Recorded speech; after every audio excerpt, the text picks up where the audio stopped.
Hey folks, it's Jeremy, your incredibly hulky podcast co-host. We are starting the Incredible Hulk 1996 animated series this week, and if you want to watch those, I would suggest just Googling that and doing your best. The DVDs do not seem to be available. In the meantime, if you want to support the show, patreon.com/Duckfeed.tv is, as always, the best place to do so. You get all kinds of access to cool features and stuff, and access to the Slack, so you can come and hang out and talk about the Hulk with yours truly. We appreciate the people that have already done so, and enjoy this episode, everybody.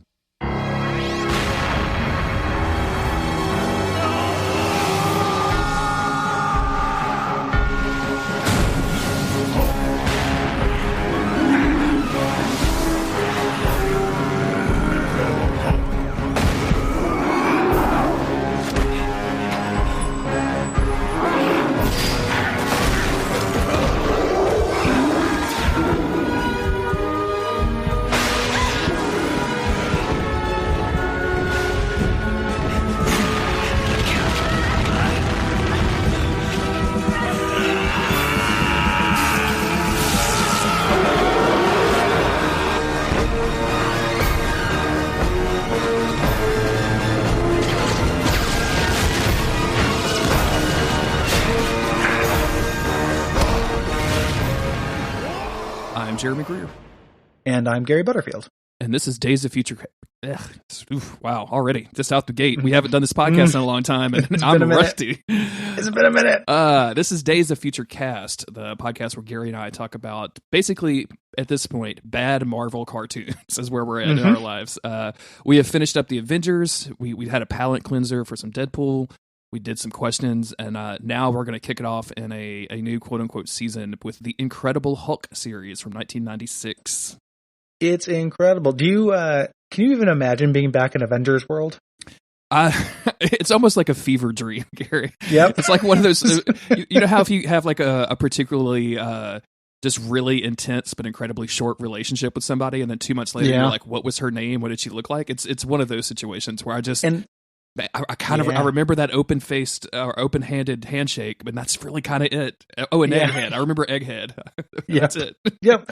It's a lot like that, and it it's the kind of relationship like Avengers. United They Stand is like the kind of event like relationship you get into when you're like real hard up. Yeah. Mm-hmm. You know, you have been alone for a long time. It's been a long time, and it's just like, yeah, okay. And then, I can tell that this is a mistake. However, I haven't been touched by another human in 6 months. So like, Hawkeye's standing over the sink, like poking holes in your condoms to try to get pregnant. And it's like, what the fuck, dude? Put that shit away. You know, he wouldn't be standing over the sink. He'd have him on a target, like a specific condom post. Arrow. Little tiny. He'd have the bow and arrow from Gremlins 2. Sure. And he'd be shooting little tiny paper clips at it to put holes in your condom so you get him pregnant. This time you and me are going to be fathers. Oh man, there was a recent episode of Doctor Who, because that series rebooted with the woman doctor, and one of the characters on it was an alien, and he was a dude, and he was pregnant, and so they get the two guys from Earth who were the companions to like assist him during this pregnancy, and both of them are just completely weirded out about it. Like you would be, and the whole time I'm like, so somebody's been watching those Death Stranding trailers. I see how it is. Yeah. I see you, Doctor Who. The thing, the Doctor Who took it a little bit further though, because Death Stranding doesn't actually imply that a baby rips out of Matt Nicholson's dick. Which I assume the Doctor Who, like if they're actually attending the birth, like, oh yeah, where's that baby coming from? They were, you know what, I don't want to get into it. I think they did a C-section, but there was a lot of stuff going on by the end of it, as you might imagine with the Doctor Who episode, where just one guy is like impreg for no reason. It would have to be a C-section. Yeah.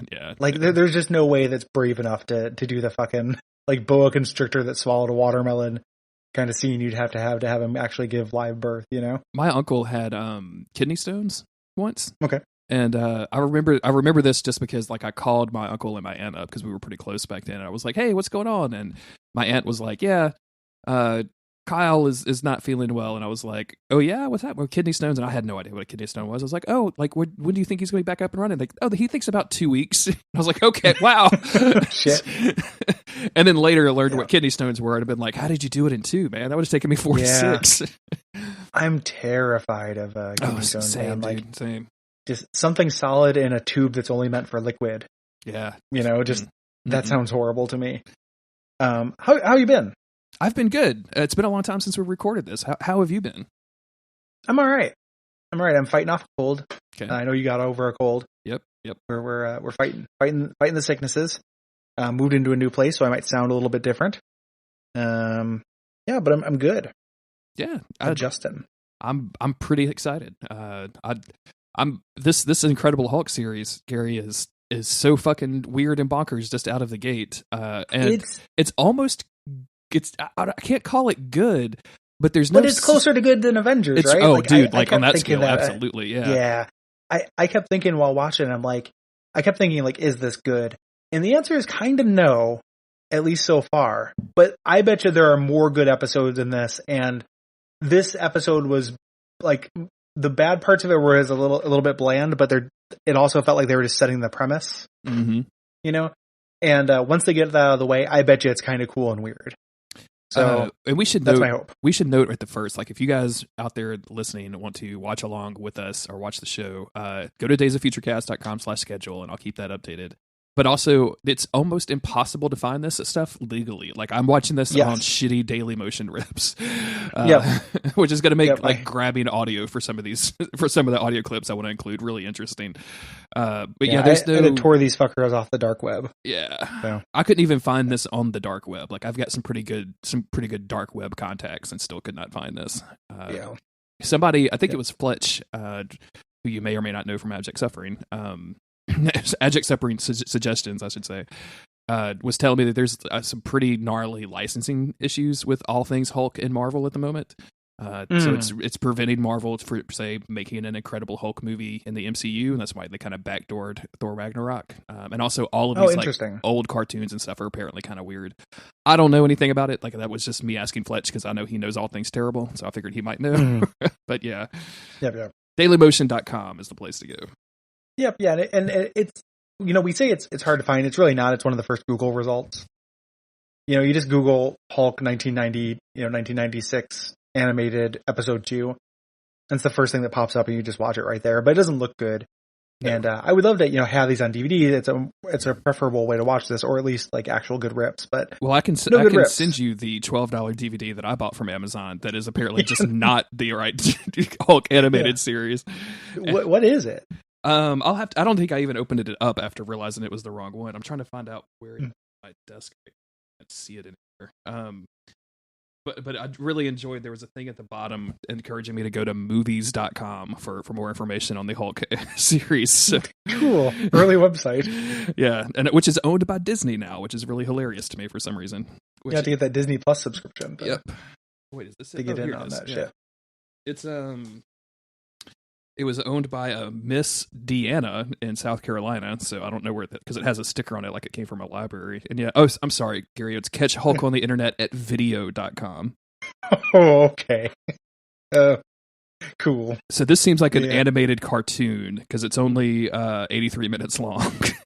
Like a movie. But if you look anywhere for the actual 1996 animated series, everything uses this cover. If you go on Google Play or whatever, everything uses this cover, which is really confusing. So, I see. It's just a big close up of Hulk's face, and Hulk just kind of looks like Hulk. There isn't a really good stylized Hulk that I've seen in the animated series. No, not that I've seen either. No. Let's get into it with some basics here. Sure. So the American animated television series, Hulk is the star. Ran for 2 seasons, so 21 episodes. So you're signed up for about 10 episodes of the show. Probably you'll probably do 3 for at the end. Mm-hmm. On the television network UPN, so it's UPN. From 1996 to 1997, Lou Ferrigno, who is the guy who played the Hulk in the live action 70s version, is the one who voices the Hulk. Yep.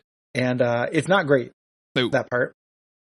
So I feel no disrespect to the Gentle Giant, but I wish that they had gotten a voice actor for it. Yes, absolutely. Yep. It's most of the voice acting in the show, I would say, is terrible outside of just a couple of exceptions. Some of it is so bad as to be hilarious, and I can't wait to get to that particular dude. Yep, way into it. So there are going to be cameos, which I love. That's one of the big things we like about this show, from other Marvel cartoons of the period.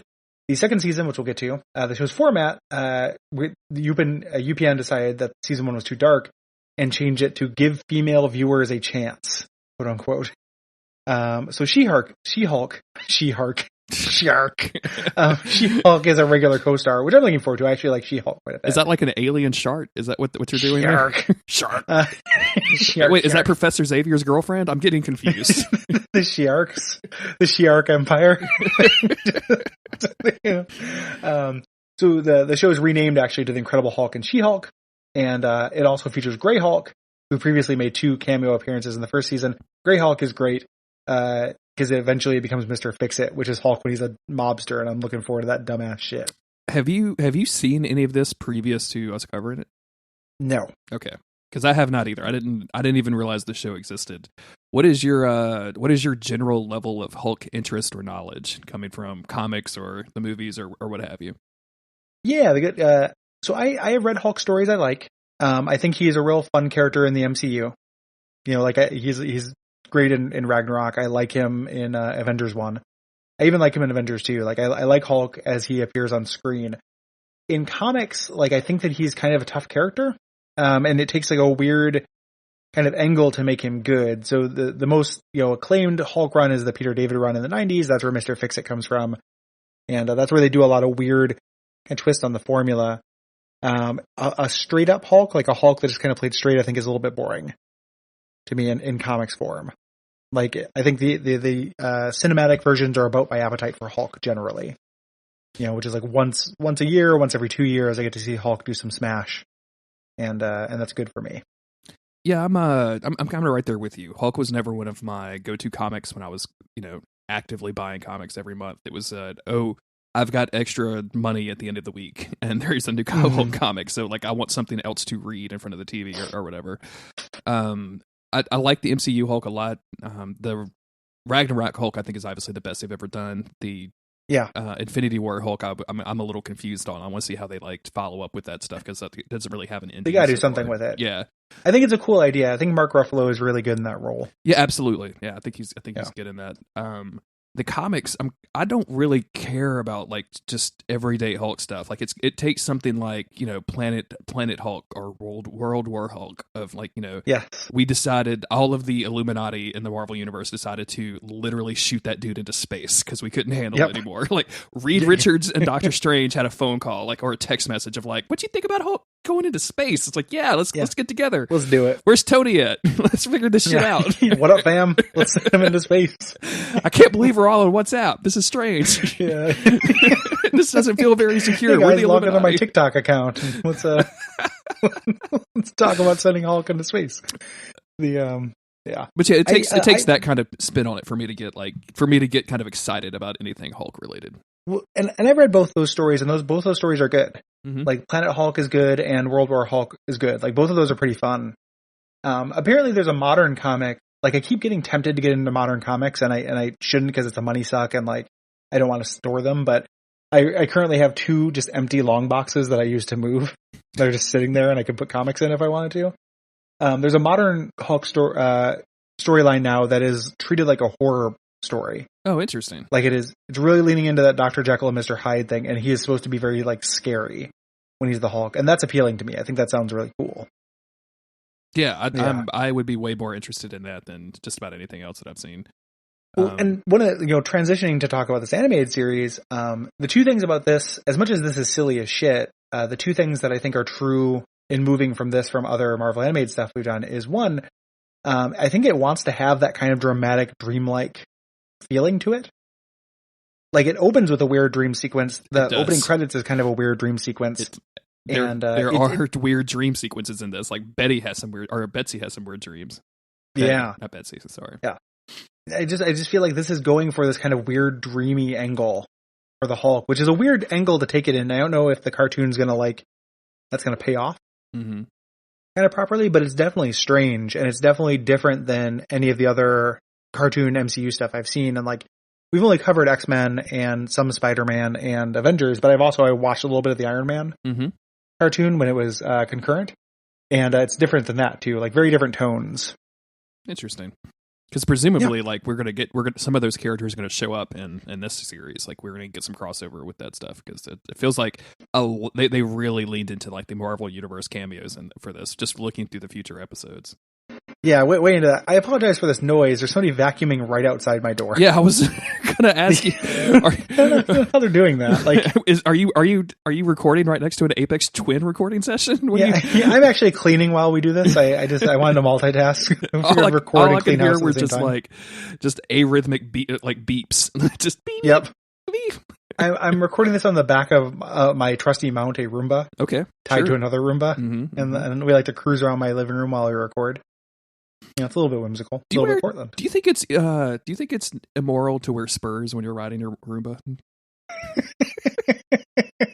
I don't know, but I do think it's wrong to declaw a Roomba. Absolutely. Yeah, because it goes right to the knuckle, and that's no good.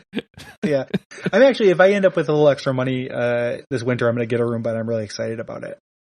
Because I will say I have 3 dogs, and I have, as you know, I have all 3 identical dogs. 3 identical dogs. Cannot tell them apart. You, the joke I kept making because we recorded, we went to PRGE, and it's like Jeremy didn't go to PRGE because he got a 3rd copy of the same fucking dog. He's down on his vacation to re-up his double dog. I am reasonably sure I've heard you say that on Everything to Guppy. So excellent. Good job. Yeah, I've been teasing you about it for a while. Behind your back, so just so you know. Yeah. But man, the Roomba is a fucking lifesaver with 3 dogs that shed as much as ours do. Like it's just like, hit the button, walk out of a room. You have to kind of block off some stuff. Like we got some furniture it gets stuck under, but the trade-off is I don't have to fucking vacuum anymore. So yeah. easily a win in my column. Yep. Yeah. Vacuuming sucks. Let's talk about the cast a little bit before we get into the main show. So we mentioned Lou Ferrigno as the Hulk. Neil McDonough is Bruce Banner. I was real excited when I saw this. I'm a big Neil McDonough fan, mostly from Justified. He had a character arc on Justified that was really fucking great. But he is I don't really necessarily think it's his fault. I think it was 1996 and he was just getting work. But this dude is fucking terrible, and the writing for Bruce is not particularly great either. It's not super good. Yeah, I think maybe it will get a little bit better, but it's not good as it is. I know this guy mostly from Band of Brothers. Okay. He has a big part in that, and I'm pretty sure he was in Cap 1 too, right? He was one of the World War II guys. Yeah. Yep. Then we got Betty Ross, who's Jeannie Francis. Who plays that? Not a name I know. But she's okay. Like she's not great, but it's like she feels like she's doing house style Marvel. She's a soap opera actress. Okay. She just kind of doing Jean. Just from a writing standpoint, like it feels like she's at least given some shit to do besides be a damsel. So yeah. She definitely that's going to be an interesting thing they do, because we'll talk about it. We're starting with the first 2 episodes, which is a 2-parter, and they're definitely doing a thing where the first part is about Hulk saving the day, and the second part is about Hulk getting saved. Like they are really trying to lean on, he cannot do it alone.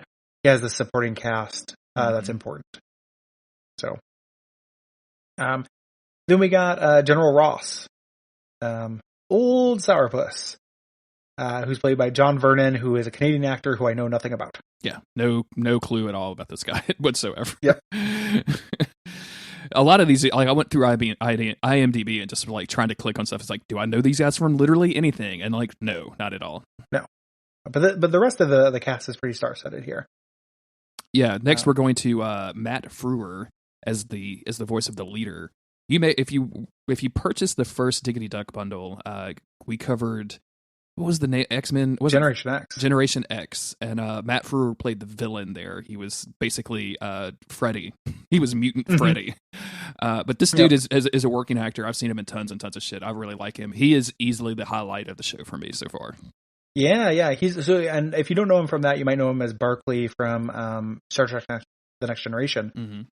He's really good. You can tell, so the way that they record, do cartoons, my understanding is they do the voice acting first and then they match the animation to it. Makes sense.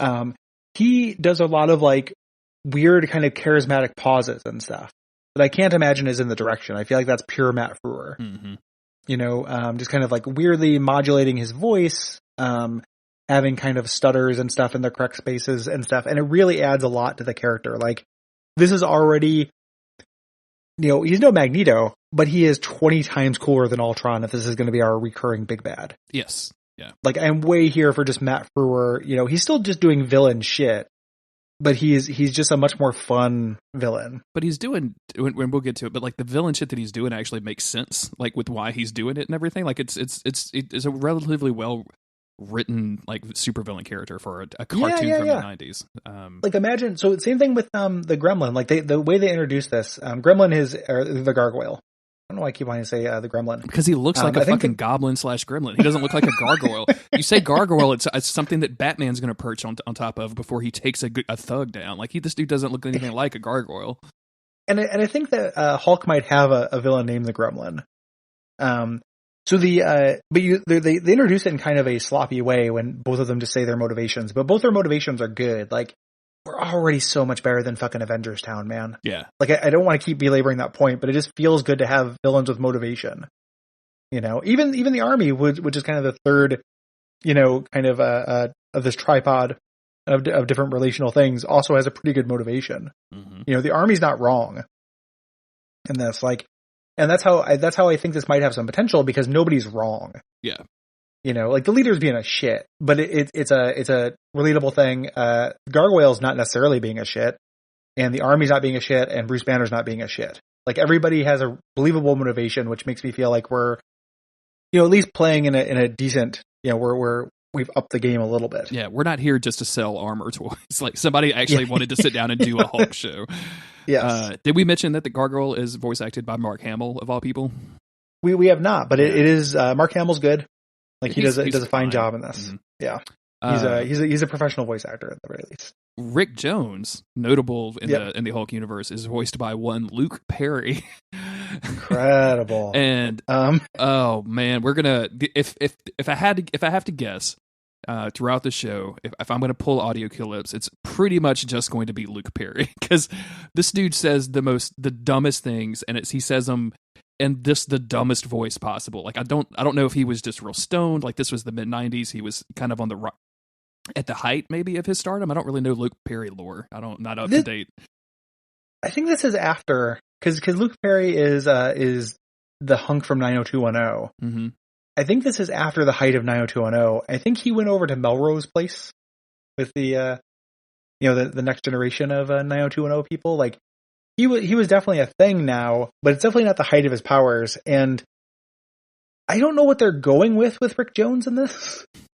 Like, what archetype is he? He's kind of a surfer dude. Mm-hmm. And he's kind of a 90s guy, but this is 1996. Like, we are very into disaffected teen 90s. Like kind of grunge, and he is not that. He is like a beatnik. In this was not a good period of Luke Perry's life. No.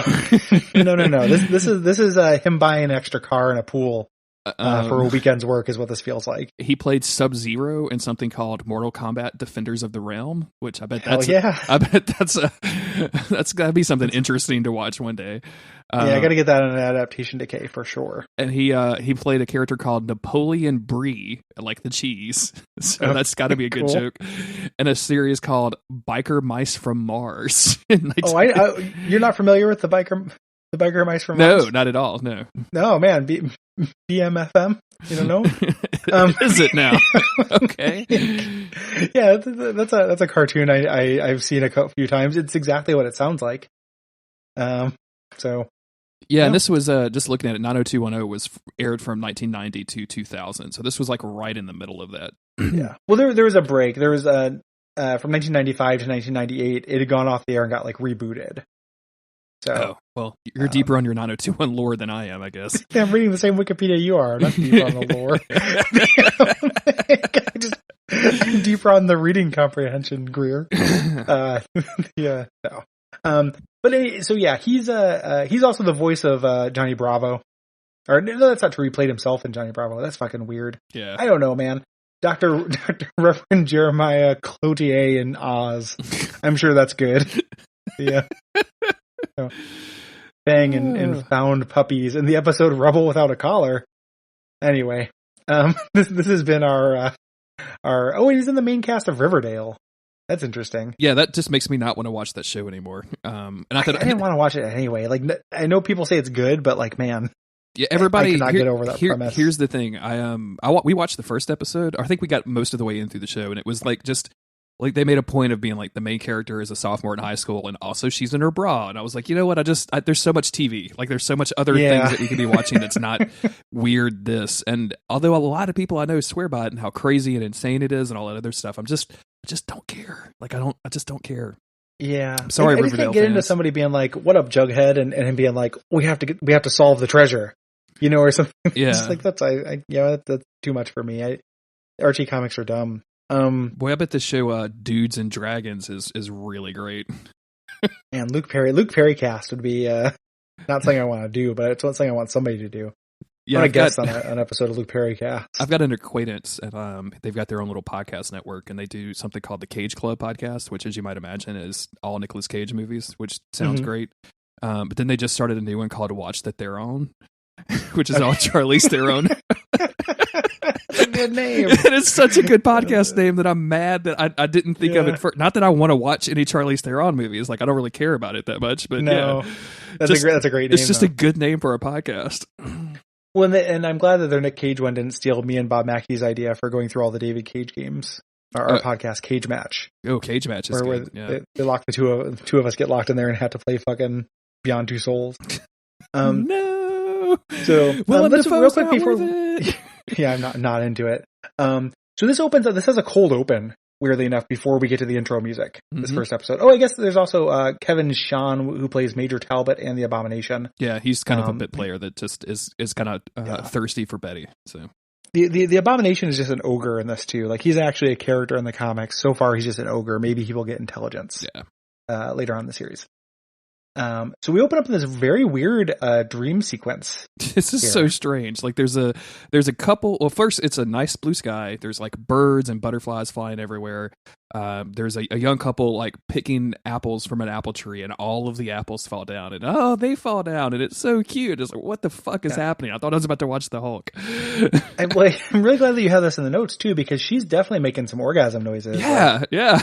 Maybe not like straight to orgasm, but like a good 60% of the way there. Yeah. Oh yeah. Like keep like doing don't that slow noises. down. Yeah. Do not slow down when she's about to nut, Bruce. So then, hey Gary, please respect No Nut November, okay? I'm nutting twice as much just to make up for the no nut people. Oh wow, good for you, man. It's I'm not seeing anybody right now. 38 and doing great, huh, Gary? Yeah. 38 and doing great. I got enough practice where I can nut pretty much whenever I want. Oh wow. People often ask us about our mutant power, so that's a good one to go to. Yeah. Like if it hasn't been a little bit and you give me like 15 minutes, sure. So as this is happening, the sky darkens and a general shows up and just grabs a girl. We know this is Betty Ross, and we know this is General Ross. Yes. Here. The apple immediately rots and the man turns into Hulk as the earth splits apart, and bringing him further and further away from Betty. Like, this is some metaphorical shit for this cartoon. Oh, absolutely. This is. Yeah. This is a lot of heavy imagery to sell to a Saturday morning audience. Yep. And the general pulls a tank out of nowhere essentially and shoots him. And then we get the intro. So there's our premise. Hulk loved Betty. General Ross does not want no Hulk dating his daughter. Yep. The intro, I'm not really a huge fan of this intro music. It's definitely, it's not catchy at all, but it's kind of got like a thing to it. Like it's something about the plotting Hulk kind of go. Because I'm pretty sure they're chanting Hulk as percussion at the beginning. I think that's the bass note on all of this. It's supposed to be scary. It's dramatic, horror movie music almost. And then I'm hoping that then in the second one they change it to be more lighthearted. Sure. And She-Hulk shows up. Yeah. Or they just add Hulk before the chanting She-Hulk. It goes does biurnal sound She-Hulk. Give me the sequel to Hellblade, which is just She-Hulk. Yeah, She-Hulk Blade. She-Hellblade. And all the animation and stuff is all of what you actually see is just basically the entire world hating on the Hulk. Every villain and a bunch of people I don't really recognize at all. I don't obviously the army is after him, but there's a bunch of like, rogues gallery of villains that are constantly trying to fuck this dude's day up. Mm-hmm. Yep. And that's good. That's the premise of the Hulk, right? Mm-hmm. Like he is, the X-Men are a world that fears and hates them, but they're kind of individuals. The Hulk is undeniably like a monster and an abomination against nature, right? Yes. Like that's why the non-intelligent version of the Hulk, his counterpart, is called the Abomination. Like that is what the Hulk is. So I think this does a good job of laying out the premise, and that's what we're going to do with these 2 episodes, pretty much. Mm-hmm. Plus some weird side side quests. Plus a little trip down Scorp's Lane, which I can't wait to get into. Scorpy's Lane. We're gonna get Scorpy Lane, and like we're gonna get to that. My jaw fucking dropped. Dude, what? Before we get into the actual thing, just generally like the I don't know if this is just more highway hypnosis from getting off the Avengers train, but the animation in this is actually pretty decent. Yes, I think. It's not great, but it's better than like 5th season X-Men. It's better than Avengers. Like this feels like it's on par with, mid-season Spider-Man, mid-season X-Men. It's definitely not. It's not taking like a lot of chances, a lot of risk. Like it doesn't have a lot of. It doesn't feel very cool or stylish. It's not very choreographed well. Yeah, like it's like the actual animation is fine. The blocking and the actual kind of fight choreography, other than one part which I think is pretty cool, which we'll get to, is pretty pretty tame. I think, and that's something I hope will improve as well. But it's not. It's also like the characters aren't deformed sometimes. So like it gets points. I didn't realize we would have to go that deep on the point rating scale. But like characters aren't deformed +1. I guess is where we're at with the future cast right now. So everyone is on model. During every shot. Mm-hmm. So like good for you. I did pick up some like weird animation errors. Like at one point, Betty gets knocked over and she's totally barefoot in one scene, and then she's got shoes on in the next, but stuff like that. Like I don't care. Like I'm not gonna rake it over the coals when there's so much more to rake over the coals with. Yeah. There's definitely some dumb shit. Like we're being positive, but boy, So we start off here. Betty wakes up. Sorry about that. Thank you, Windows Defender. Fucking cockblock. Look, I'm trying to get with this Betty Ross right now, Windows Defender. Block me. Hawkeye, let me hold an arrow. Let me hold a condom shooting arrow. Got to take care of this Defender. Ding, ding, ding, ding. Betty wakes up. Somebody's knocking on the general's door where she lives with her dad because she's a loser. And Glenn, the major, has shown up because he's found an illegal electric tap. Yes. Somebody is drawing power off the grid, and they're like, that must be Banner. He's got a secret lab. He's stealing the Army's power reserve. And very quickly, we get kind of an intro to General Ross here, which is he's a very aggressive, extremely. He's a general. Like he's the stereotype of a general. He's Jack Nicholson in that movie A Few Good Men. Yes, thank you. But he also doesn't understand why Betty like kind of tries to defend Bruce Banner, even though she tries to almost every single time, and he kind of just wants her to get with this dude Glenn because Glenn is his second in command, and he feels like that would be a better place to go. Yeah, yep. And he kind of says like he kind of understands it. He's like, I don't agree with you. I understand you have feelings for him, and I really appreciate that we're going to do the intro in a flashback. Yes, later. And we just start with everything established. Me too. Yeah, I like that. Like I was actually kind of thinking they would save that for like a couple episodes down, but.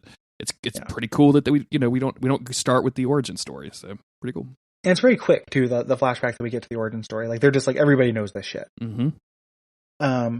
So Ross talks about essentially how dangerous the Hulk is. He's the most dangerous thing on Earth, which is like undeniably true. Yeah.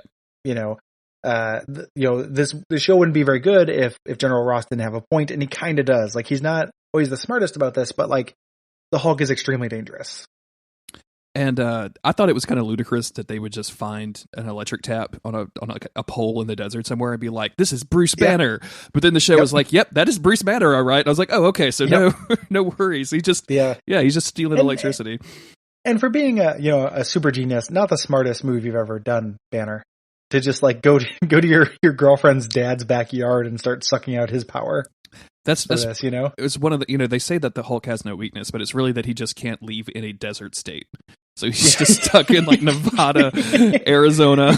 He just can't leave those. Is the problem. So there's only so much electricity. Hang out areas easy to draw. Yeah. So yeah, exactly. I mean, I can imagine not to defend, not to counter your joke with a point, but I can understand Banner not wanting to go to cities and stuff, because if he turns into Hulk, like, well, there's 9/11 too, or 9/11 Origins, 1996 or whatever, as he destroys a city. But he could still go to like a rural area. He could still go to a non-desert. Oh yeah, where there's more power for sure. So we cut over to Banner. Yeah, so he actually does have a secret lab, and he has a couple of like, he just is basically talking to himself out loud while he sets up this supposed cure that he's created for being the Hulk. He thinks he has some sort of way to prevent this adrenaline from activating the gamma. They throw a lot of science terms around in this show. Yeah. A lot of gamma stuff going around. But he thinks he can do it. He straps himself in, switches the computers to voice control, and says like, "Let's go."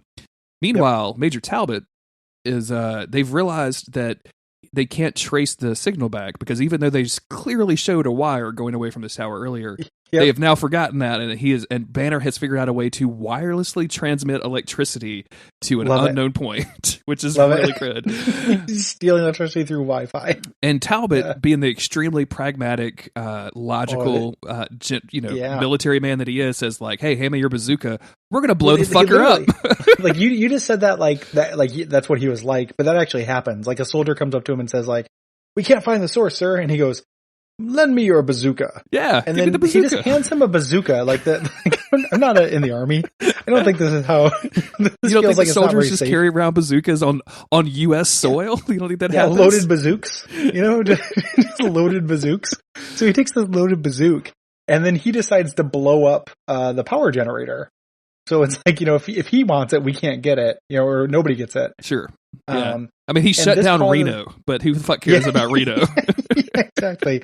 Yeah, there's no more, hundreds of people lost their power to spite Bruce Banner. Oh no, the Bunny Ranch. How are we going to film our HBO documentary? Anyway. Real sex. So they explode this, and because this is a cartoon and because it's Bruce Banner, we're going to see this happen a couple of times. Every time Bruce Banner tries to science his way out of the Hulk, somebody fucks with his equipment at the last minute in the worst possible moment. So by blowing up this electrical tower, it causes a feedback thing, and all of his equipment blows up, which of course hurts Bruce Banner being trapped in this machine, which causes him to turn into the Hulk. Which I think we all pretty much expected to happen. I didn't expect that the transformation animation would actually be kind of gruesome. Like, Banner throws his head back, and his head is still like kind of tiny, but he's got all muscled up neck. It's really fucking weird, man. Like it was surprisingly like spooky and scary for, like I said, a Saturday morning cartoon. Well, that's definitely what I do think that plays into what they're going for with this cartoon. Is that's a little bit more dramatic, a little bit more scary. And I'm just glad they didn't cheap out, because it's such a moment, that if you're watching a Hulk cartoon, you want this. And I feel like if this were the Avengers, he'd walk behind he'd like go into the bathroom to change or something and come out as the Hulk. Bruce Banner gets mad every time he pees. It's a plot device. Why no come out? Hulk hate when people don't wash hands. Smash. Hulk need wet one.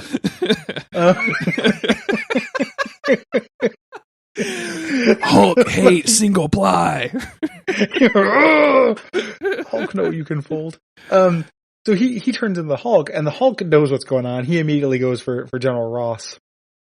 Yeah, because all of this is happening like next door to one another, which is bonkers to me. Yeah, that's one of the weirder things about this, is just they happen to be neighbors and this happened. So he goes for General Ross. General Ross says, "Hey, we have to contain the Hulk, or we have to destroy him. Like, we can't let the Hulk free. Sure. Get your fucking major under control. If he didn't bazooka this thing, maybe it'd be all right." And this is where we're introduced to this, like, again, this essential conflict. Like, the Hulk fights the army. That's a thing that Hulk does. Is he kills soldiers. There's one thing you need to know about the Hulk, is he kills American soldiers constantly. All the time. So if you care about that kind of thing, this is not the cartoon for you. This was Osama's Plan 1. This was what was supposed to happen on 9/10. This is because there's no there's no deniability about it. Like, there are robots in the show that Hulk kills, But he just blows up a lot of helicopters, and those are definitely dead soldiers. Like, well, there's no way around it's a real shitty copy, but like if you actually watch, like every time he grabs a helicopter, like 5 dudes in parachutes shoot out at the same time. Like, is that true? Oh yeah. Like especially in this scene, like he'll grab the tail of the helicopter and like twirl it around, and while he's twirling it, it's like it's it's like fucking sand coming out of their pockets or something, just spitting out soldiers into parachutes. Yeah. Like I watched this while I was on an exercise bike, so I was paying attention, but I somehow missed that. Mm-hmm. Because this is a really explodey show. There are a lot of explosions. Yes, yeah, that happen in the show. So I was just like, people are definitely dying. So maybe the Hulk doesn't quite kill that many soldiers, but I'm willing to bet that there's definitely some collateral damage going on here. Oh yeah, 100%. Like there's no way that he because he's not in control of his faculties, right? Like he's just anger man. So the fact that and several tanks blow up too, and nobody jumps out of them shits. Nobody jumps out of the tanks. Yeah. This is also when we get introduced to Betty trying to drive over and try to calming him down. Because they bring out all these helicopters and like some dudes in mech suits, which they don't like. They just show in weird silhouette for some reason. Later. Yeah. Like they reference them later when they need people to take down the Hulk. Yeah, like when he's talking to the UN or whatever. They don't actually show it, which is really strange. Yeah. But they do drop a cage on top of him, and once the cage is on top of him, they've for some reason left a window in the cage, which seems like bad cage design to me. But what do I know about cage design? Yeah. And Betty shows up then, and Betty has the ability to just kind of calm the Hulk down, and so that he turns back into Bruce Banner, which is going to happen. Sun's going down. Yeah, sun's getting low, big guy. Yeah, let's go have our monster babies together. And wait, do we not talk about that part? And then we don't mention that scene. Whedon, please, what are you doing? So we cut over. Some time has passed. Betty calls Rick Jones and says, "We need your help." And it's like we need a stoner on a motorcycle stat to fight this science monster. What? Like Rick Jones in the comics is kind of like a capable dude that just like he's kind of an assistant for the Hulk, right? Like he just kind of follows the Hulk around, and he's like a PA, right? Like just like get me a Hulk sized latte. He's the HA, yeah. He's HA. 2006 to 2011, I was the HA for Dr. Bruce Banner. I don't know what she's doing. I guess because they're friends. Like he might have the power to calm him down too, is the idea. But I don't know. They're just introducing Luke Perry at this point. Yeah, they introduce Rick Jones because he's going to be a major part of this show, like it or not. Mm-hmm. And Banner is now Banner, and this is one of the things I like about this show is that he successfully convinces Ross eventually to let him try to. He's like, "You don't want to kill me, you want to stop the Hulk. This science works. I can stop the Hulk. We both want the same thing." And Ross is not a mustache twirling villain. Like he's like, "Okay, we can try it. If it goes wrong, we're going to kill you. But if not, like you can give it a shot. Like I'm not a monster." Yeah. And it takes, and I like this part too, is that while he's trying to convince him that the science, even though it's theoretical, is sound, and Ross at first is kind of hesitant. He's like, no, I don't really think that this works. You expect me to spend taxpayer money on this? And I'm like, home dude, you just fired a bazooka at an electrical tower. I don't know what the fuck. How many helicopters have you thrown in the fucking Hulk hole? Why are we worried about the budget right now, Holmes? But Betty comes in, and she's an actual scientist on the show. She's been trained, and she kind of breaks down the science for General Ross and of course for the viewer, and goes through the process. And she's the one that really convinces him to do it. And I like that because I just didn't expect her to have any sort of agency in this show whatsoever. I just assumed that she would always be the damsel in distress for it. And so no, she they straight up rescue the Hulk in the second one, so it's good stuff. She says, "Come on, General, get off your brass." Yes, which is a cute little wink to the kids. Sure, you know what that rhymes with. Yeah. Chocolate right around the corner, right? Yeah. Yeah. As they're getting ready to try this, though, this little weird drone bug spy thing is monitoring them, and we switch over to the leader, who's going to be our antagonist, probably for the series. The leader is he looks like a Vincent Price or something like that, with a really tall, green, brainy, veiny, gross head there. And he's voiced by Matt Frewer, as we mentioned, so he's chewing the scenery. He's real fun. He's got this little assistant called the Gargoyle, who's this little blue guy. Yeah, imagine a blue guy in like a blue prison uniform. Like a blue guy in a blue onesie. It'd be like if I wore like just a nude colored onesie. Flesh colored onesie. It's so bad and not good. I don't know what the design choice here is. Honestly, I have no idea what this dude looks like in like the cartoon and the comic books. So it's like this. Like, let's get a Patreon stretch goal to have you show up to work in a flesh colored onesie. I'm definitely not going to do that. Oh yeah, he looks just like this in the. Yeah. We could not have that a Patreon stretch goal. Actually, let's not do that. So they do some kind of sloppy exposition here, where they both kind of say what they want. The leader is frustrated because his gamma exposure just made him smart. It didn't actually give him strength. He wants the strength, and they have a deal with the gargoyle. The gargoyle got gamma irradiated and can't turn human. So one of them wants the Hulk strength. One of them wants his like lycanthropy, like his ability to turn back into a normal person, because for all the gargoyle's like faults and how unpleasant and gross he looks, he knows it. Yeah. So he's not, he's just leaning into it with that onesie. It's not like if he was wearing a nice suit, he'd look good. And it like a surprising, like shaded amount of characterization on this is like the gargoyle doesn't really necessarily do anything bad. He just seems like a real desperate dude willing to, because the whole deal is, hey leader, I'm going to be like your slave. I will do anything that you ask me to do as long as you give me a chance to at Banner before you suck all of his gamma juice out and make yourself big or whatever. Yep. And I kind of like would have put that. Yeah. It's like feeding Mac get bigger pills or whatever. It's not real. Yeah. Well, and also too, there's a question of this though, where like, why does the leader need the gargoyle?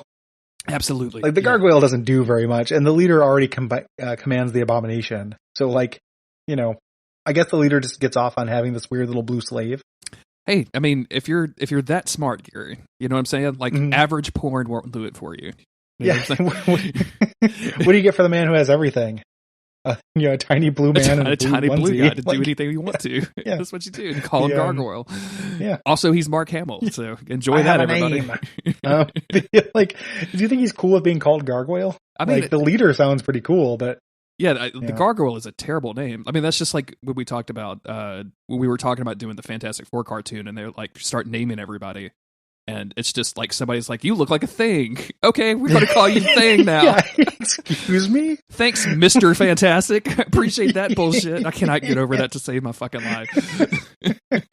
They're going to call me Johnny They're going to call me, the Human Torch. But you just look like a thing. Yeah, anyway. you're just noun. Good thing that dude didn't get like transformed into the shape of a toilet, huh? Yeah. I think at some point the leader actually says, "You'll forever be known as Gargoyle," which is pretty brutal. Which is really good. Yeah. So that's their deal. Yes. Right. We get to Banner where he has a flashback. This is where he's going to. This is where he says his origin. He's reflecting on his Hulkness on the eve. Oh yeah, we didn't mention this. The leader is saying essentially like, "Hey, they're trying to cure the Hulk. Nobody gets to cure the Hulk until we're done with them." Yeah. Because if Banner can't transform into the Hulk, then the leader can't steal all of his Hulk juice and use it to make himself big. Just want to. Yes. He can get bigger pills.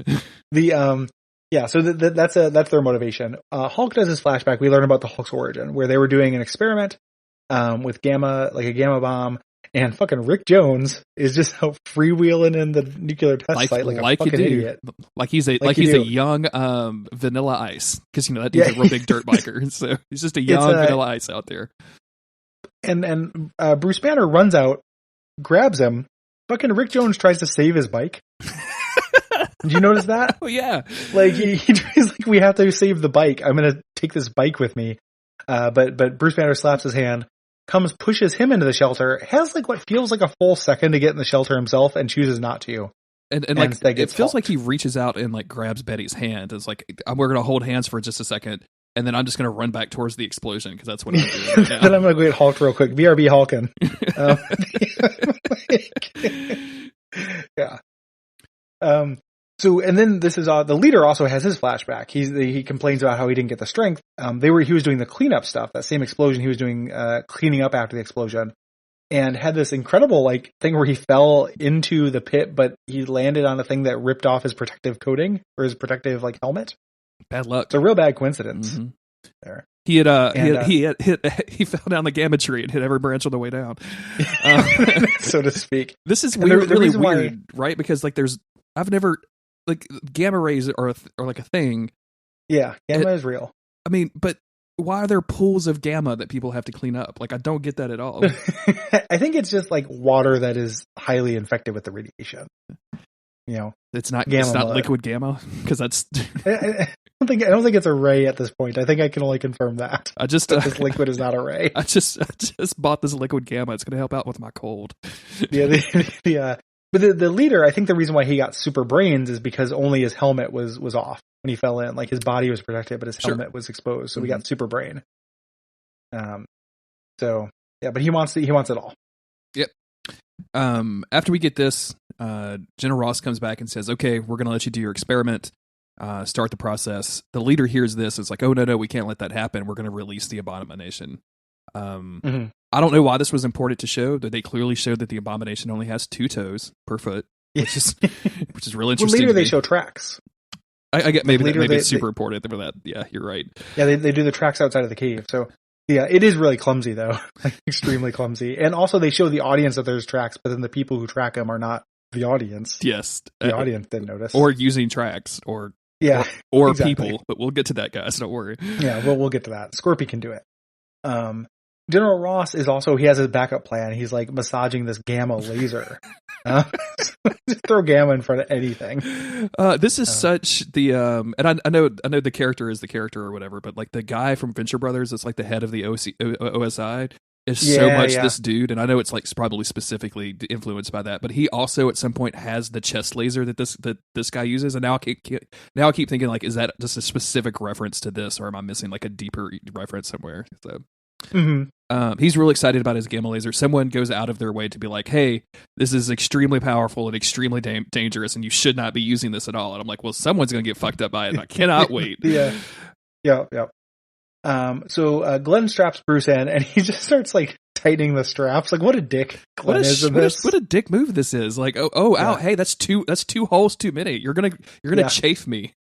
Yep, and he's just like, you can't get away. It's like, this is voluntary. Your boss signed off on this, asshole. And then Betty comes over, finishes it, loosens up some strap, and they start the experiment. One of the soldiers is walking around. He drops his glasses down a sewer grate, which I'm glad you have this in the notes. In the desert. Why does the desert? Is that why there's no water? Because they have just a really wonderful sewer system. Having a sewer in the desert means you can do both kinds of bad video game levels at once. Oh my god! Can you imagine? Yeah. But they land on the abomination, the glasses, so just so they can do a little abomination wipe. I would have killed. I was watching this, and I would have, if he put him on and winked at the camera, I would have fucking died of pleasure. What? Just all of a sudden, he's actually smart behind all of the abominations. Abominations, the size of any two isosceles triangle is equal to the, just. It was just him being marginally like nearsighted. Like flower for Algernon? No, just nearsighted that was pissing him off so bad. And now that he's got some glasses, like some off-the-shelf glasses, now he can see he's perfectly fine. Illiteracy, a problem. So he breaks into, like, he just starts wrecking shop everywhere. There's a big fight scene. Yep. He starts blowing up everything. He eventually breaks into the lab, grabs Betty, which of course, triggers Banner to turn into the Hulk for the second time in one episode as he's about to get cured. Right in the middle of this, he gets transformed into the Hulk. The Hulk and Abomination start fighting. This is the perfect time for General Ross to strap on that big ass dick laser of his and starts firing it everywhere. Yep. And just kill. He doesn't care who he kills at this point. No, he's just, he doesn't, hey, there's a tank. Like, he shoots the Hulk through like 4 tanks or something. It's great. It really keeps happening. Mm-hmm. And the Hulk is fine. This gamma laser is not as dangerous as they made it out to be. Eventually he's not. Like, Bruce Banner breaks some ribs, but Hulk is fine. Yeah. Gargoyle says, "Hey, pull the Abomination out of there before like General Ross kills the Hulk, because that also fucks up your plan." And Leader's like, "Okay." He texts the Abomination to come back home. I love that. He's just got a little earpiece, Gary. He's got a little Abomination earpiece. Right to Abomination. Yep. He's got a direct line. So then Abomination leaves through the sewers, and Ross has blasted Hulk, and that's our end point. Moving us into episode 2, Return of the Beast Part 2. Second half of the series premiere. After the Abomination's attack on the Gamma base, the Hulk escapes and encounters creatures who were mutated by the same explosion that created him, and Banner hides out with them. unfortunately, it sounds like a kid is explaining this. And then he hung out with them. Unfortunately, the Abomination finds him and takes him back to the leader. Will the leader succeed in harnessing the power of the Jade Giant? The Jade Giant? I copied and pasted this. I did not read it. What the fuck is I've never heard the Jade Giant in my life. The Jade Giant's pretty weird. I don't know. But pretty accurate to this. So yeah. So this episode starts off with a narrator kind of explaining what's going on and how much of a big deal it is. Yes. This is really weird to me that they just like spent money on a guy to like voice over all of this stuff. It reminds me of the Pride pilot where they were going to have like Stan Lee narrate the entire thing. Yeah. And it's like you mentioned this earlier, like they're trying to go for a more serious and like a more like kind of scary dreamlike tone, and like this really fits. Like he's really amping up the drama of this whole thing. Mm-hmm. Yep. Good stuff. So we pick up like more or less where we left off, but they moved inside a building now. General Ross wants to shoot the Hulk. Betty wants to calm him down. She's like walking towards Hulk trying to get him to calm down. He starts to calm down and Glenn's like, "You idiot, don't get close to him." And just like manhandles the shit out of her, which of course Hulk does not like. Yeah.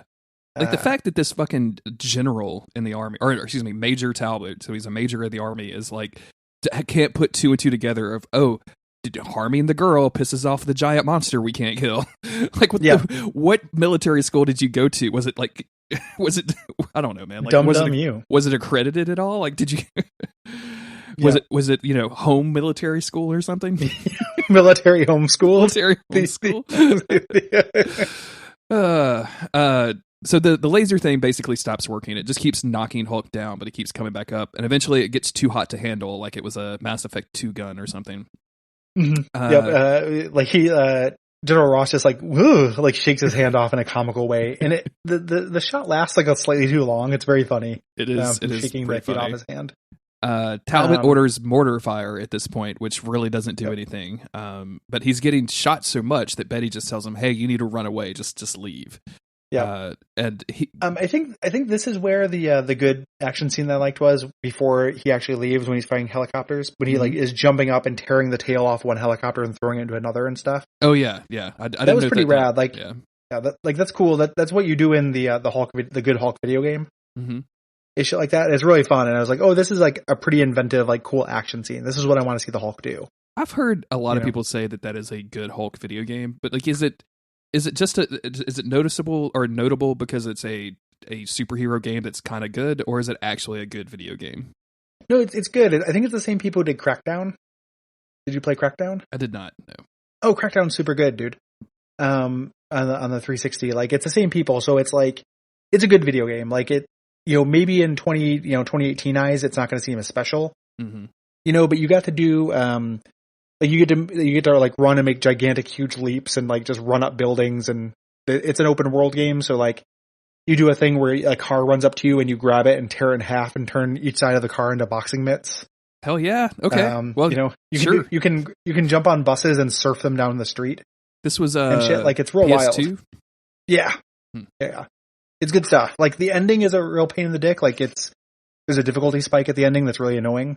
Yeah, but I mean, I'm not gonna I'm not gonna care. I'm not getting any Chivos out of this thing. I just want to do some Hulk shit for a little while and probably put it down. So yeah, the mid game's super fun. Like it's a really fun. It was up there with Spider-Man 2 for a long time as far as like the good superhero games. So eventually he leaves. We get a really good scene because Talbot is still holding on to Betty, and she just straight elbows him in the stomach. Is like, "Get the fuck off me," which I really like. Yep. Again, Betty having agency, complete surprise for 1996 Hulk cartoon. It's like, can't believe it. And she's like, "You idiot! The Hulk has never attacked me." Yeah. Mm-hmm. I've never attacked the Hulk. The Hulk's never attacked me. I'm going to be fine. Hulk is rampaging. Eventually, a missile blast shoots him into a cannon, and there's this gigantic crater that he's in. Into a canyon that he falls right? into. Not to a canyon. Or canyon, sorry. Shoots him, and he shoots him into Hawkeye's cannon, traveling circus. He then shoots out of. It's a safety net, and then comes out as Tada as the fabulous Hulkinis, his circus troupe. And then he gets adopted by Batman. Oh man, Bat Hulk. So he lands in this crater, And this is this no Gary, be Hulk Joker. Hulk Joker. No, that's the boss of Arkham Asylum. Actually, like it really literally is. Yeah, happens. now that I think about it, some horse shit. So when I was watching this, I had no idea what happened in this cartoon. I didn't do any research and read episode synopsises. Gigantic bugs come out, and I was like, "Wait a minute! Like, what? Why? What is this? You know, we're already doing a plot. You know, these giant bugs come out, and then the army shows up, and the bugs all back off real slowly, do like a slow, like, no, watch out." And I was just like, "This is very confusing. Like, what is this going to be?" And the actual answer, I'm extremely happy with. It's so bonkers and so crazy. Eventually, the military guys give up, and I don't know why they gave one of the military guys like a real hick accent. I always really appreciate that when these shows. That guy's amazing, and he's also the sound design people. You know, I don't know that much about it, but I know a thing or two about sound design. They do not make it sound like he's on a loudspeaker from a helicopter. No, like the effect or whatever they do on his voice is so bad. It's not good. No, it's not good. So once the helicopters leave, the creatures come back up to Hulk, and like Hulk, like they kind of bond somehow. Yes. And at some point, they're all walking away. Like, and Hulk even goes like, "Hulk, friend," and the bad Lou Ferrigno voice. And it seems like they're all just going to leave. And then one of them like looks at Hulk weird, and Hulk just stomps it. What is happening at this point? I was like, what the fuck is going on? Like, I thought these dudes were your friends, and like you just stepped on one intentionally. Yep. And they still remain friends. Like you can kill if you're a group of bugs and you want to make friends with the Hulk can kill one of you and you still like him. Like you get one. You know, it's like he's playing Dishonored. He's still got the low chaos ending after killing one bug. You know. So from here we go back over to the Gamma Base, which I had no idea was named Gamma Base until you just read that. So very funny. Good job, guys. But Talbot reports like the helicopters left. Ross is real pissed off at this. Like we didn't tell him to retreat. And he's like, "Well, there was. Is this have they already?" The bugs fought off the helicopters. Did we not? I don't think we actually specifically talked that all of these weird mutant creatures flew up in the area and attacked helicopters. We didn't talk about that. They're like gigantic bugs. Like there's a gigantic scorpion. There's this weird snake-headed thing. Yes, bat. Like the man bat or whatever is there. Yeah, it's a weird man. For some reason, man bat's there, and they fought off the helicopters. Which again, very confusing. Like, who are these things? And here, my best guess at this point was that they were controlled by the leader. You know. Mm-hmm. I was like, oh, this is the leader. You know, he just has more tricks up his sleeve. Like he sent these things to protect the Hulk, and then they're going to carry Hulk to the base. But that's not what happened. No. I can't believe I left out of my notes that these weird creatures flew up into the air and attacked a bunch of helicopters because it's even the ones that don't fly. Yeah, they just get up there. Yeah, they're all up there. It's like Wolverine. How did you get up to the head? Yeah. So they all fastball special each other. So Glenn says, you know, the helicopter's left. He's pissed. Betty's happy about it. Yep. Ross is like, listen, we got to get revenge on the Hulk because they cost him a star. Do you know what he's talking about there? Yeah, he's talking about he's either a 4-star or 5-star general. So apparently he was up for some sort of promotion, and because of this whole Hulk debacle, it cost him his promotion. I couldn't think of that in anything other than terms of like a star in the sky. And I don't know why. I don't know. It was pretty bad, you know, critical thinking failure on my part. But I was like, what is he talking about? And he's like, I'm going to take that star out of his hide. I'm like, in this version of the Hulk, is it like Wolverine's adamantium or something? It came from the moon or some shit? Like, what is this? Gamma comes from the moon. Yeah. Yeah, like it's like it's only a gamma moon. I was confused, and that makes way more sense. So, we go back to the leader who has been watching all of this, and it's revealed that the squashed bug that the Hulk just like I thought randomly killed was actually one of his spies. Yeah, he had somebody in the bug community. Yeah, he immediately recognizes what's happening. He's like, we're just going to get explained in just a minute, but all of these creatures were present during the explosion. They've absorbed gamma radiation, and they've become mutants, just like the Hulk did. Yes, just like he did. Yep, and he says, "Hey, Abomination, find those creatures. You'll find the Hulk." Betty at this point has taken off. She's stolen a truck that has no gas in it. Good job, Betty. The scene is very specific. She takes a gas can out of the back. It's empty. Throws it. Fucking Rick Jones wheelies over a ramp, catches it in midair, lands next to her, spraying dirt on her. It is what's going on here? Hey, immediately. Number one, where did you get that bike? Did you go back for that bike? Because that could be a Gamma mutant now. It's a Gamma bike. It has the proportional speed and strength of a Hulk. That bike, but it still needs gasoline. It's a whole thing. Yeah, gasoline. We'll never be in the MCU with this origin story, guys. You're just ensuring that nobody will ever. There'll never be an action figure of you, Rick Jones, other than the one for this cartoon. So she's run out of gas. They start siphoning gas from his motorcycle into this truck, and she immediately starts doing it in one move. She just gets the hose and just starts siphoning. Yeah, Betty's extremely capable, man. So far, she's the most capable person in this cartoon. 100%. Yeah. And Rick Jones just he is a joke in this thing. He's just whoa, man, what's happening? Oh, it got lame, didn't it? And she's just and everyone loves Rick Jones as well. That's the other part of this. It's not like Hawkeye where everybody kind of didn't like him. Everybody fucking loves Rick Jones in this. She's so happy to see him. And he sucks. And, so she tells, kind of what happened. Yeah. She fills him in on all the stuff, including the weird creatures.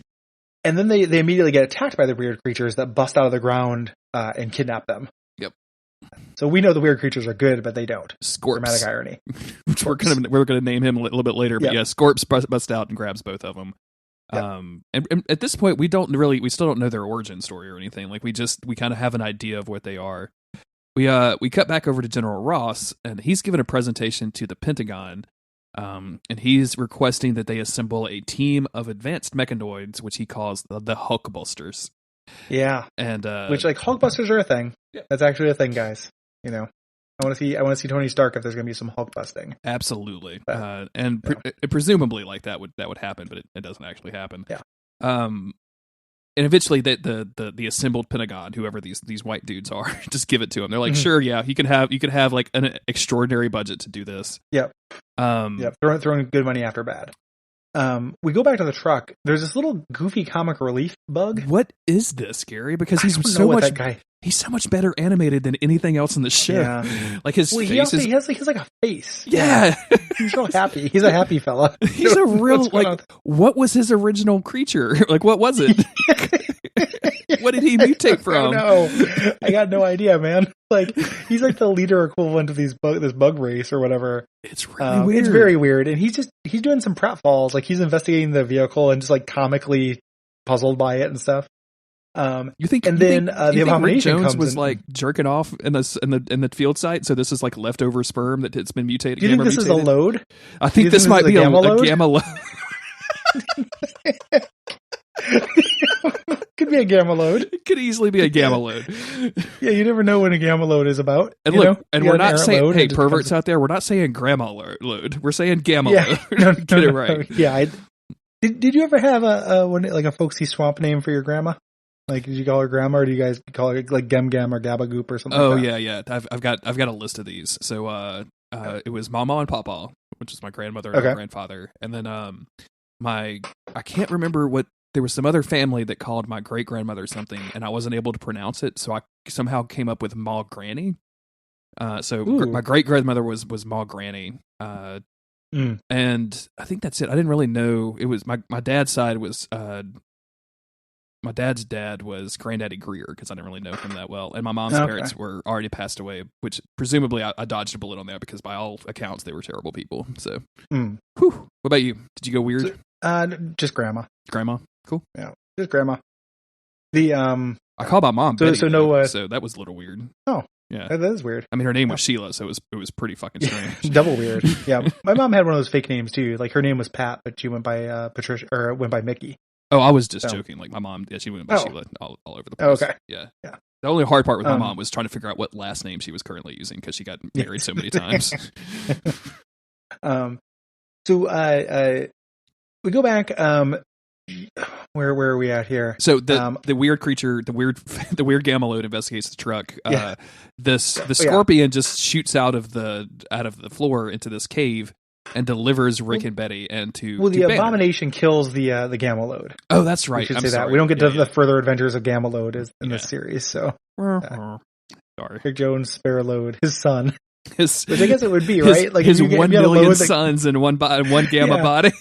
Yeah, if you had a load and it mutated, it would be your son, right? It would definitely be your son. Yeah, that's the way that shit works. Weird. That's real fucking. It'd be my little We're gamma not boy. biologists, but we know. So they deliver Rick and Betty to a cage where Banner is his ribs wrapped up, and like, first of all, he's super excited to see Rick Jones. Like, yes. I mean, like the most excited we've heard him so far. Yeah. Like the dialogue is so fucking dumb. Then how about a shake, old man? Anytime, rebel without a cause. Oh, I got a cause, all right, buddy. You. It's like, excuse me? Like, what is this? Like, I mean, I guess he is his PA, as we've established, HA, but he has HA.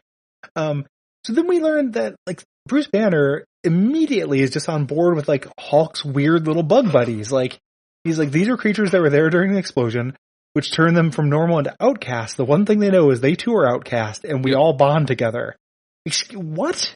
Like, that is you're a man of science. This is very weird for you just to be like, yes, these bugs like me and I like them.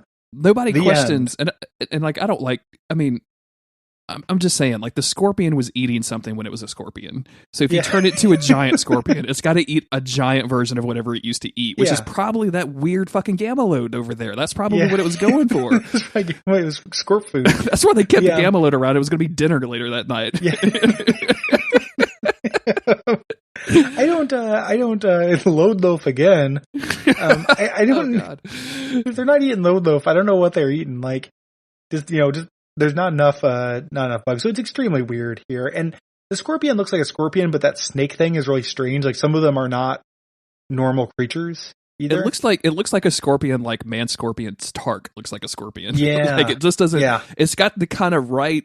It's got enough scorpion features that you think like, oh, this looks like a scorpion, but it's not quite what a scorpion looks like at all.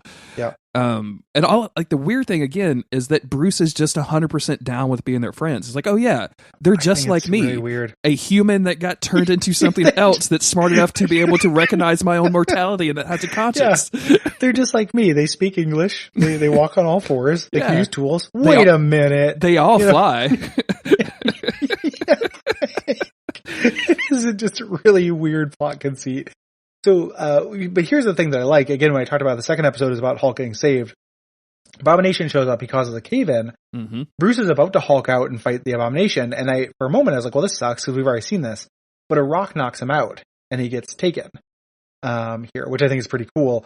The mutants saved Rick and Betty by covering them with their bodies, and this is where Rick and Scorpy's relationship blossoms, because Rick is like, I understand why you did it, but you're a heavy dude, and the Scorpion's like, and then that's like, they're buddies now. They're best friends as well. Yeah, because everyone's cool with this gigantic Scorpion being about.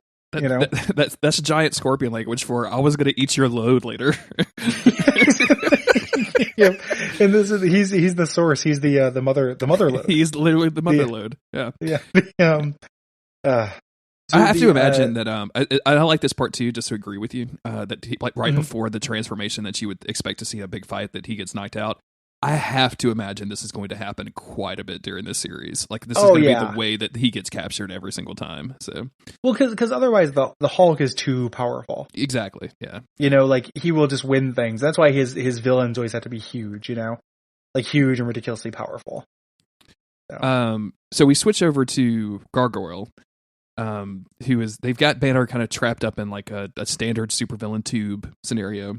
Mm-hmm. And he basically says like, first off, Gargoyle's there first, and he's like, hey, I need you to help me to turn back to normal. I'm a gamma mutant too. I don't like to look like this. And the leader just interrupts and it's like, hey, you're not going to do this. You're always going to, once a gargoyle, always a gargoyle. He literally says that. Nobody's going to like you. Like, you're basically Carrie at that prom. I don't know if you saw that movie. It's 1996. Yep. It's a little dated now. The remake hasn't come out yet. But you're fucked. You will always be a monster and no one will ever love you. And also, essentially his message. I'm not going to let you do your thing. Like, I told you I would, and now I'm not going to do it. Yeah. But the gargoyle is so deep, I guess he's like, well, I guess I just have to go along with it. Yeah, this would take 2 seconds. Yeah, if you would just let him ask a question. The gargoyle is essentially Bruce Banner has already done this twice today. Yeah, the gargoyle has pledged his eternal slavery in exchange for being allowed to ask a question of a guy he could hunt down himself. So the Gargoyle's not, like he eventually gets his groove back in this episode and becomes his own supervillain, but like not a good deal for the Gargoyle. No, not at all. And Leader just says like, instead, what's going to happen is, I've got you hooked up to this thing. We're going to turn you into the Hulk. As soon as you do, it's going to suck out all your gamma juice and turn me into a Hulk, and you're going to be a lifeless Hulk. Excuse me, Gary. You definitely mean Hulk juice, I believe. Yes, Hulk juice. Yeah, the Hulk juice, and you're going to be a lifeless Hulk. And Gargoyle's like, that wasn't the deal, and he's like, shut up, you tiny little monster. Like nothing bad will happen from disrespecting you. Banner doesn't want to transform inside the tube, so Leader says, hey Gargoyle, give him some pain, and Gargoyle's like, fine, and then starts doing it. I'm like, man, dude, you gotta get, stop being such a pincushion here, man. Like, he eventually does, but it's just like, I don't understand why the Gargoyle listens to the Leader ever. Me either. So, like, I honestly, besides setting up that like there is a Gargoyle and he'll probably eventually be a villain later, I don't know why he's here. Like, I feel like he could do all of this with just the Leader here. I'm glad they do, because it gives Matt Frewer a chance to shine and like insult this dude, which is actually pretty entertaining. So yeah, and the Gargoyle might become a good villain in his own right. Yeah. Here. Before, Banner is refusing to transform, and he's also throwing out a bunch of smart ass comments. The one thing I didn't really feel like, the one thing I thought I knew about the Hulk is that he wasn't like a wisecracking kind of character. Like, he wasn't a Spider-Man. He was much more serious. So this was kind of threw me for a loop. I could be totally wrong on that. Like, maybe I just missed all the Bruce Banner jokes in the comics. Yeah, but I don't know. He's definitely doing jokes. Yeah. So Rick and Betty break out of the cave. They immediately see the two-toed tracks of the abomination. One of the creatures goes off to track them. All of the other creatures look like they get into the truck with Rick and... They certainly do, my friend. Load up, folks. God. We're going to Bonnaroo. Hey, your Uber driver is here. Yep. You got an Uber XL. It's driven by Rick Jones, so you might want to kill yourself, but it fits all of the bugs you can imagine. So, thank goodness. So fucking weird, man. Real good. So Bruce is being electrocuted, but Rick busts through the wall. They drive through a concrete wall. This doesn't, like, I thought we were going to get like a little bit of a scene of them tracking and trying to figure out how to infiltrate. Nope. No, they just drive this military vehicle through the wall of the lab. Yep. And they just found it, and immediately all the bugs unload, and we get a big fight where the bugs are fighting robots, and Betty and Rick Jones are fighting as well. Yes. And Bruce starts turning into a Hulk. Yeah. Because Betty is getting hurt in this. Like, Abomination is trying to get Betty. Gargoyle like sees this opportunity. Is like, oh hey, I could just steal all of the Leader's data and jet. And so like, there's going to be 3 or 4 times that we go back to him where he's just increasingly like dropping data banks and trying to pick them up and walk out. He's picking up chips. Yeah, like we do a lot of chip wipes to him picking up these computer chips. Rick gets saved by Scorps, furthering that relationship. This is the first time he says, "Oh, thanks, Scorps," which is a great way to abbreviate Scorpion. Yeah, cool. Yeah, cool. I'm down with Scorps. He probably learned that from his time on that Mortal Kombat series, right? Yeah, Scorps versus Sub-Zero. The Scorptality. There's a really weird little bit of animation where a monster first attacks. Like, Betty is trying to open up the glass that Bruce is on, and gets attacked by robots. The blocking is real weird, so it looks like she just hits a table really angrily. Like, it doesn't look like the glass tube. It's real great. So Bruce is transforming because she's being attacked. Leader starts getting powered up and starts getting swole, which turns his head into a 2-brained head. Which, like, I used to have Leader action figures back in my Marvel Legends days, and the variant of the Leader, there's the main Leader who had the tall head, and then there was the 2-lobed head, which was like the variant figure you had to define that was rarer. And this tells me possibly how the Leader got two-lobed, double-brained. Now I know. It was from an abnormal amount of Hulk juice, more than your recommended daily dosage of Hulk juice. Yep. So while that is happening, Betty starts hitting. I think she starts hitting the Hulk with a stick, trying to kind of knock him out of it, trying to get him to basically to finish transforming so that he can bust out of this. She gets attacked by the Abomination. Rick saves her, but gets knocked out. At this point, the Leader's machine starts overloading because they don't ever like put fuses on this thing that can handle the amount of Hulk juice. This Hulk just overloads it. I imagine there's gonna be a lot of just machines getting overloaded in this cartoon. Absolutely, yeah, with some sort of gamma something. Yeah. Yes. So once they start overloading, basically all of the Hulk juice goes back from the leader into the Hulk, and now he's big again, and finally breaks free, and there's a bunch of fighting. Yep.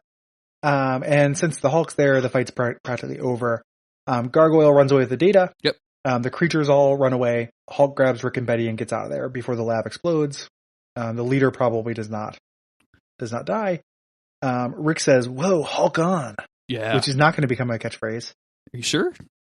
It might. This whole scene here, actually, I know I don't want to give you homework, but this entire ending where everyone is beginning every sentence with Hulk, is kind of amazing. Like, whoa, Hulk on, Hulk sorry, Hulk stay, Hulk go. Like, everyone is beginning every sentence with the word Hulk for like 40 seconds, and it's real good.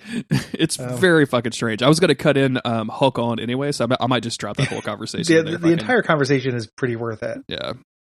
But they encourage him to go. Hulk. Yeah. He's well. She said she wants him to stay, but he sees the army coming, and he's like, I can't stay.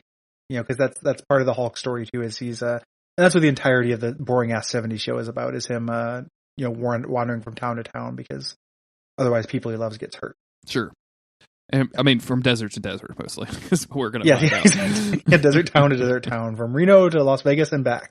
And he jets out. He jumps away because he can't fly. He can just jump real far, which seems like just a damage path that you could easily follow from place to place.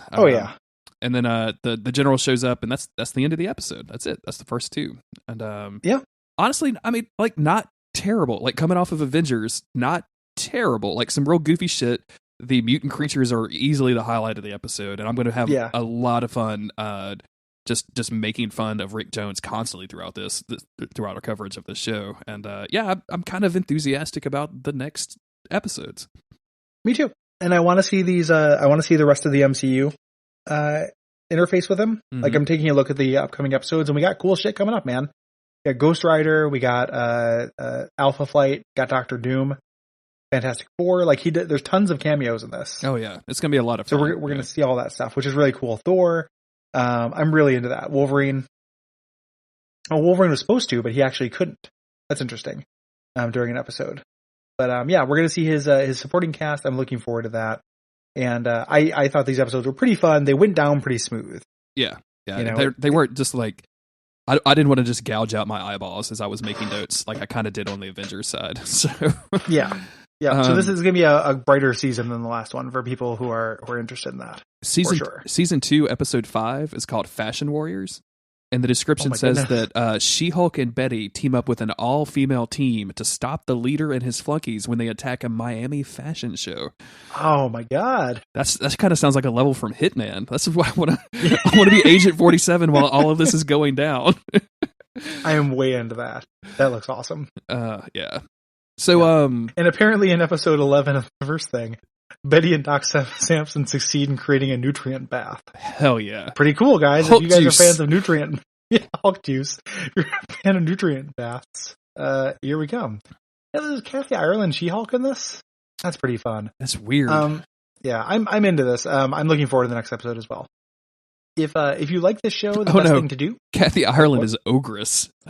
Oh, whoops. I don't know who Lisa Zane is, but she's the one that's playing She-Hulk. Dang. Yeah, I don't know who that is either. Yeah. Only during the first season, and during the second season, it's Cree Summer. Yeah, I'm sure all of these voices are going to be changing as the show did not go anywhere at all. Yeah, it did not go well. It was not a success. So if you like this show though, Days of Future Cast, what can they do, Jeremy? Patreon.com/Duckfeed.tv is the easiest and most direct way to support the show and the network as a whole. You get very cool benefits for doing that. You get episodes early. You get to vote on episodes, vote on games for Gary and Cole to cover on various podcasts. You get access to the Slack at a certain level. Slack is still a very cool place to be. I just something just happened in the X-Men thing that was really funny, and I can't remember it. So yeah, just go check out all of that stuff. If you can't do that, we understand. Another thing you can do is suggest that your friends listen to the show or write a review on it on iTunes or Google Play or Stitcher or wherever you happen to listen to this. So fun times. Yeah, that's extremely appreciated. Yeah. And hit us up on Twitter if you want. You are JG Greer at JG Greer on Twitter, and I am at Gary Buh. Sorry, I had to cut you off for the thing. I apologize. No, that's okay. I thought we were gonna do a cool handoff maneuver, but no. I didn't do it. No, you fucked me, Gary. That's what happens. Too high on the fire cider over here. Yeah, too much of this garlic in my orange juice. Too much of my podcast host. Yeah. This smells like death. The stuff I'm drinking. We talked about it in that green room. I'm trying to kill a cold, so I'm drinking some fire cider. So follow us on Twitter, and we will see you guys in about 2 weeks. See ya.